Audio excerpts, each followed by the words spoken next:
O Rei Invisível. A história oculta do capitalismo moderno. O som de um único clem de metal, alto e nítido. A câmera se aproxima de uma mesa de madeira escura.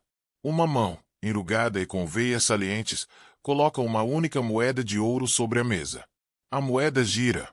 O reflexo do metal dourado cintila. O som de moedas começa a crescer, centenas delas caindo, se amontoando. A mão do narrador se fecha sobre elas. O som se torna um rugido poderoso, como um oceano de metal. Em algum lugar, há um rei. Um rei invisível, sem trono, sem coroa, sem exército. Seu nome é capital, e seu poder não vem do sangue, mas de um metal frio. Esta é a história de como esse rei silencioso se ergueu, de como ele dominou nações, derrubou impérios, e no processo, reescreveu todas as regras do poder. A história não começou com uma espada, mas com uma ideia. A ideia de que o futuro poderia ser comprado. Imagens em preto e branco de um mundo feudal. Terras vastas, camponeses trabalhando. Um senhor feudal sentado em seu trono, rodeado por terras. O poder é medido por hectares, por gado. O comércio é feito com trocas. O mundo, por milênios, era simples. O poder era a terra. O valor era o trabalho de suas mãos. Um fazendeiro trocava grãos por lã de um pastor. Não havia um preço, apenas uma necessidade. Reis e rainhas governavam com o direito divino, e a riqueza de um homem era sua família, suas terras e sua lealdade. Mas no coração da Europa, algo estava começando a mudar. O sol brilha sobre os canais de Veneza. Navios chegam cheios de especiarias, seda e tesouros. Mercadores negociam em voz alta. A imagem se torna colorida, cheia de vida. O Renascimento não foi apenas sobre arte. Foi sobre comércio. As cidades-estado italianas, Veneza, Gênova, Florença, não tinham reis poderosos. Elas tinham mercadores. E esses mercadores inventaram algo novo. Eles inventaram o dinheiro. Não o metal, mas a ideia do metal. E com ele, eles criaram algo ainda mais poderoso: o crédito. Um homem, Cosimo de Médici, 40 anos, um banqueiro, em seu escritório em Florença. Ele assina um documento. A câmera foca em uma pilha de moedas de ouro e em um pergaminho com a palavra crédito. Os Médici de Florença não governavam com espadas, mas com livros de contabilidade. Eles emprestavam dinheiro, cobravam juros e criaram um sistema onde a confiança era tão valiosa quanto o ouro. A fé em um pedaço de papel. O futuro poderia agora ser comprado, prometido e negociado. E o poder não estava mais nas mãos de reis, mas nas mãos de banqueiros. Uma ilustração de navios navegando para a Ásia. O Mar do Norte, frio e nebuloso. A Holanda, uma pequena nação, se torna um gigante. A imagem mostra um documento com o selo da Companhia Holandesa das Índias Orientais. A ambição cresceu. Os riscos se tornaram enormes. Um único navio transportando especiarias podia enriquecer uma cidade inteira, ou falir uma família. Para espalhar o risco, os mercadores holandeses inventaram a ação. Eles criaram a primeira empresa multinacional do mundo, a Companhia Holandesa das Índias Orientais. Um mercado de ações em Amsterdã.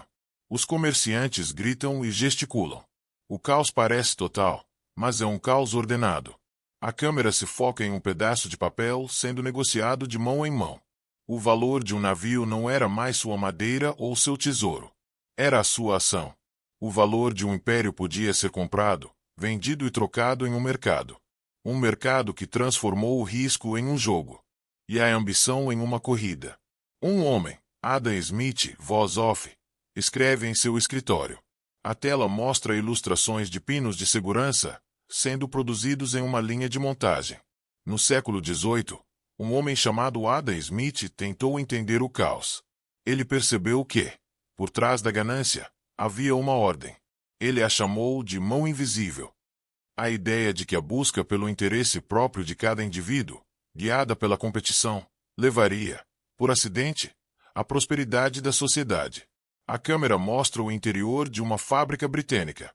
A Revolução Industrial. Máquinas a vapor, fumaça. Operários, sujos e cansados, trabalham incansavelmente. Um proprietário, Richard, 50 anos, Sorri, satisfeito. Ele conta seu dinheiro. A mão invisível criou o milagre. A produção em massa. A riqueza. Mas ela também criou uma nova divisão. Não entre senhores e camponeses, mas entre proprietários e trabalhadores. A ambição que construiu o mundo moderno foi paga com o suor de milhões. O preço do progresso era a exploração. Mapas mundi antigos. As cores se espalham. O Império Britânico. O comércio de açúcar, chá e especiarias. Navios saem da Europa, cheios de soldados e mercadores. A câmera mostra as minas de carvão na Índia, as plantações de borracha no Congo. O rei invisível não se contentou com a Europa. Ele precisava de mais. Mais mercados. Mais recursos. A busca por lucro se tornou a força motriz do imperialismo. Colonizadores não eram motivados apenas por poder, mas por uma busca insaciável por lucro. A riqueza do Ocidente foi construída sobre a extração de recursos, sobre a dominação de povos, tudo em nome de um balanço final. A mão invisível se tornou a mão de ferro. Cenas de um mundo moderno, arranha-céus, bolsas de valores, produtos eletrônicos. Cenas de pobreza, poluição, desigualdade. Um sem-teto em uma rua de Nova York. Um operário em uma fábrica. A câmera se aproxima de um telefone celular, mostrando a complexidade e o brilho do objeto. Hoje, vivemos no mundo do rei invisível. O capitalismo nos deu a tecnologia, a inovação, a liberdade de escolha. Mas também nos deu as crises financeiras, a desigualdade extrema e um planeta que está pagando o preço. O sistema que surgiu de uma ideia simples, de um pedaço de metal, se tornou a força mais poderosa da história. Ele não é bom nem mau. Ele é apenas uma força da natureza. Uma força que nos deu tudo, mas também exigiu um preço. A câmera se afasta do telefone. Ele está em uma mesa, ao lado de uma única moeda de ouro, brilhando na luz. O som da moeda caindo volta, mas desta vez, parece mais calmo, mais pensativo. O som se esvai lentamente. O rei invisível ainda governa. A questão é, ele é nosso mestre? Ou podemos, finalmente, aprender a governá-lo? Gostou dessa história? Não esquece de curtir, comentar e compartilhar para nos ajudar a volta sempre aqui, com novas histórias.